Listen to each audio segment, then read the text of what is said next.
नमस्कार बंधुगण मोर नाम शीतल मु 20 वर्ष बयसरो मो जीवन रे बहुत किछि घटिछि एवं आज मु तुमको मोर कहानी कहिबाकू जाउछि। एही कहानीटी मोर एकाकिता मोर आकांक्षा एवं मो हृदय रे नूतन उत्साह जाग्रत करिथिबा जणे युवक विषय रे कहिबी। मु बहुत कम बयस रे प्रथम थर विवाह करिथिली। मोर प्रथम स्वामी अजय थिले। से बहुत भल थिले। आम विवाह परे किछि मास बहुत खुशी रे बीतीगला। आमे बहुत खुशी रे जीवन बिताउथिलु।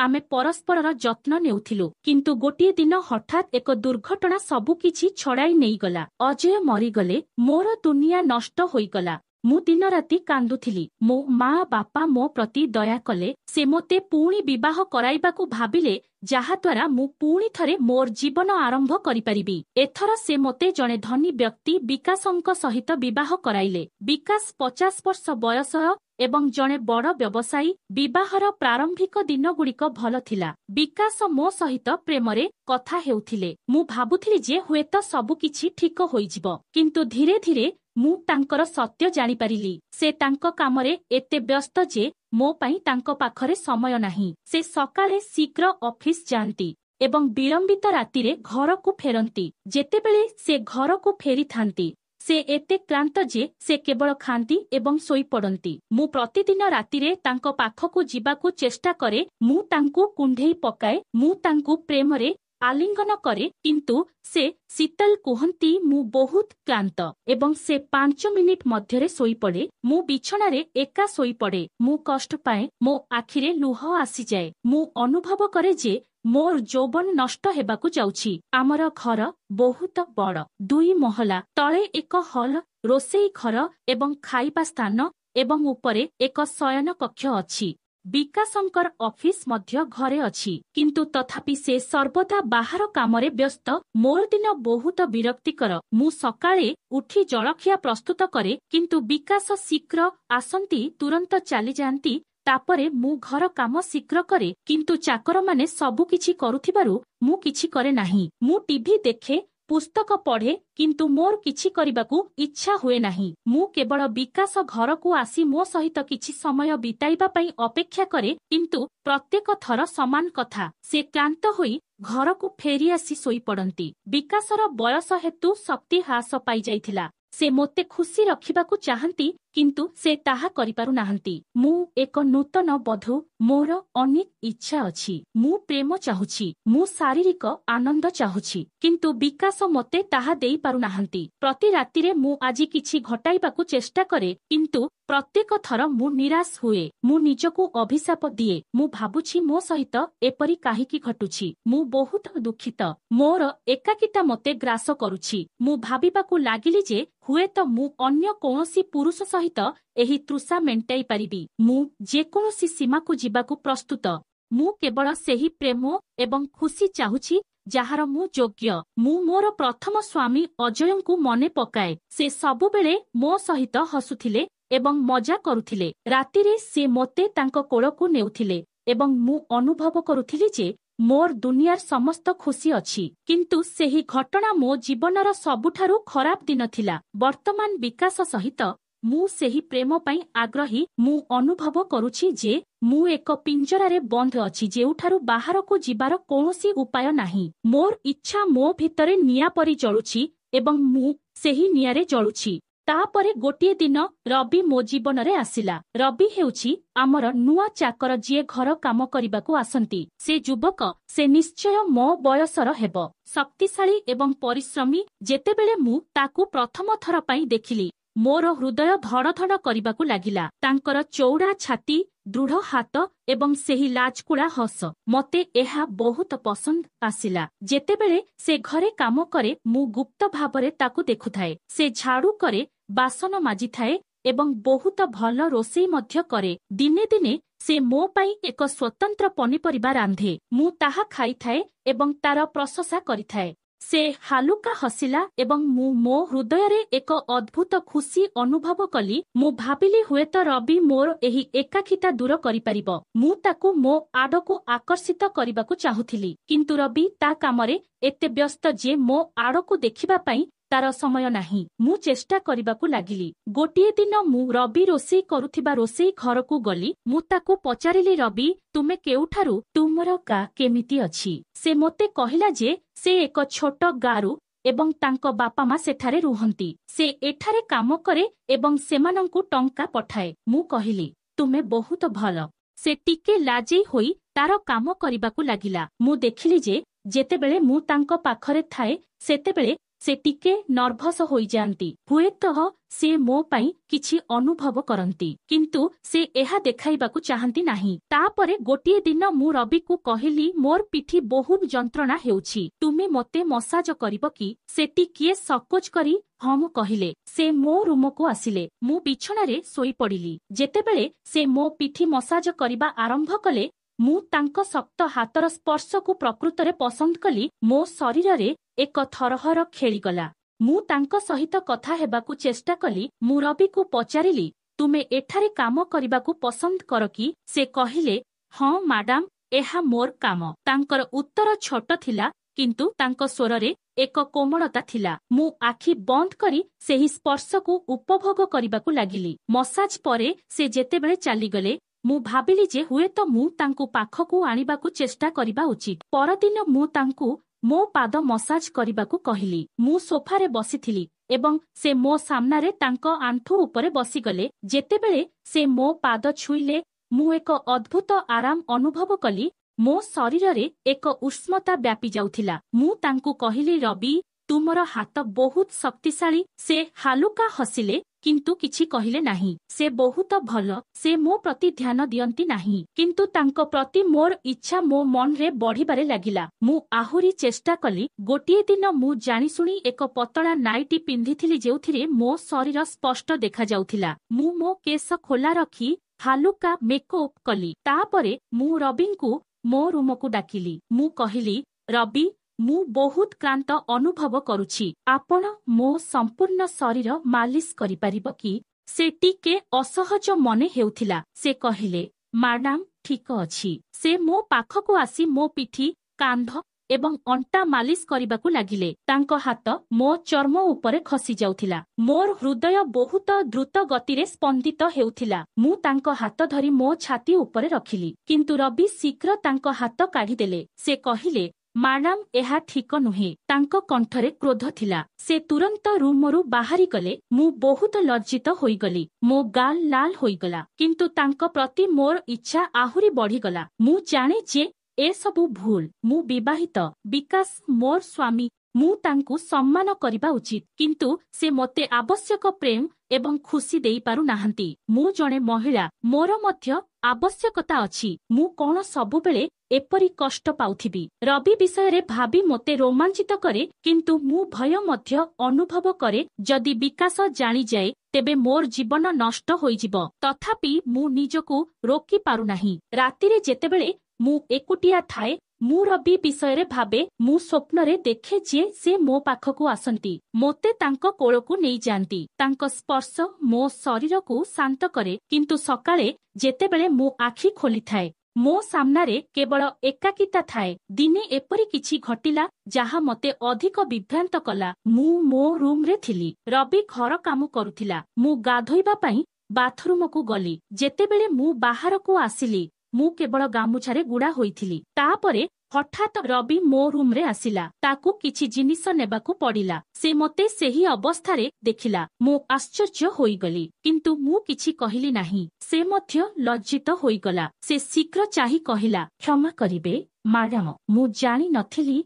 आपण एठारे अछंती। से तुरंत चालीगले, किंतु सेही मुहूर्तरे मु तांको आखिरे किछि देखिली। हुएत से मोते देखि आश्चर्य होईगले। मु तांको प्रति अधिक आकर्षित होईगली। मु भाबिबाकू लागिली जे हुएत से मध्य मो विषय रे भाबंती। तापरे गोटिए दिन मु तांको आकर्षित करिबा पई अन्य किछि करिबाकू भाबिली। मु एक सुंदर लाल रंगर साड़ी पिंधिथिली, जाहा मो शरीर को भल भाबरे हाइलाइट करुथिला। मु मोर केस खोला रखी किछि काजल लगाइली। जेतेबेले रवि घर काम करुथिला, मु तांको पाखकू गली। मु कहिली, रवि एही साड़ी किपरि देखा जाउछि? से मोते देखिले। तांको आखि किछि समय पई मो उपरे स्थिर रहिला। से कहिले, ମାଡାମ ଆପଣ ବହୁତ ସୁନ୍ଦର ଦେଖାଯାଉଛନ୍ତି। ତାଙ୍କ କଣ୍ଠସ୍ୱରରେ ଏକ କୋମଳତା ଥିଲା। ମୁଁ ହସି କହିଲି, ଧନ୍ୟବାଦ। ମୁଁ ଆଶା କରିଥିଲି ଯେ ହୁଏତ ସେ ମଧ୍ୟ ମୋତେ ପସନ୍ଦ କରିବା ଆରମ୍ଭ କରିଛନ୍ତି, କିନ୍ତୁ ସେ ପୁଣି ତାଙ୍କ କାମରେ ବ୍ୟସ୍ତ ହୋଇଗଲେ।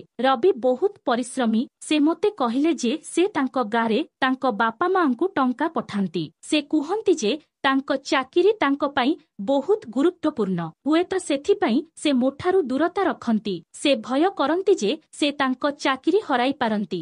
ମୁଁ ତାଙ୍କର ବିପଦ ପରି, କିନ୍ତୁ ମୋର ନିଜ ବାଧ୍ୟବାଧକତା ମୋତେ କଷ୍ଟ ଦେଉଛି। ମୋର ଇଚ୍ଛା ଏକ ନିଆଁ ପରି ଯାହା ଦିନକୁ ଦିନ ବୃଦ୍ଧି ପାଉଛି। ରବିର ସ୍ପର୍ଶ ସେହି ନିଆଁକୁ ଆହୁରି ପ୍ରଜ୍ୱଳିତ କରୁଛି। ମୁଁ ଏହି ନିଆଁରେ ଜଳୁଛି ଏବଂ ମୁଁ ଜାଣିପାରୁନାହିଁ ଯେ ଏହାକୁ କିପରି ଲିଭାଇବି। ଅନେକ ଥର ମୁଁ ଭାବିଲି ଯେ ମୁଁ ରବିଠାରୁ ଦୂରରେ ରହିବା ଉଚିତ। ମୁଁ ତାଙ୍କ ସହିତ କଥା ହେବା ଉଚିତ ନୁହେଁ, କିନ୍ତୁ ମୁଁ ନିଜକୁ ଅଟକାଇ ପାରୁନାହିଁ। ଯେତେବେଳେ ସେ ଘରେ ଥାଏ, ମୋର ଧ୍ୟାନ ତାଙ୍କ ଆଡ଼କୁ ଯାଏ। ମୁଁ ତାଙ୍କର ପ୍ରତ୍ୟେକ ଗତିବିଧି ଦେଖେ। ତାଙ୍କ ହସ, ତାଙ୍କ ଆଖି, ସବୁକିଛି ମୋତେ ତାଙ୍କ ଆଡ଼କୁ ଆକର୍ଷିତ କରେ।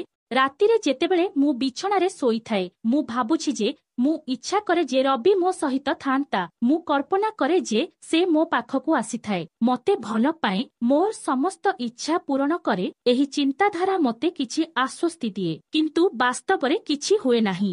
ଗୋଟିଏ ଦିନ ମୁଁ ପୁଣି ଚେଷ୍ଟା କଲି। ବିକାଶ ସେହି ଦିନ ଘରେ ନଥିଲେ। ସେ ଏକ ମିଟିଂ ପାଇଁ ବାହାରକୁ ଯାଇଥିଲା। ମୁଁ ଭାବିଲି ଏହା ଏକ ଭଲ ସୁଯୋଗ। ମୁଁ ରବିକୁ ମୋ ରୁମକୁ ଡାକିଲି। ମୁଁ ଏକ ହାଲୁକା ଶାଢ଼ୀ ପିନ୍ଧିଥିଲି ଯାହା ମୋ ଶରୀରକୁ ଭଲ ଭାବରେ ହାଇଲାଇଟ୍ କରୁଥିଲା।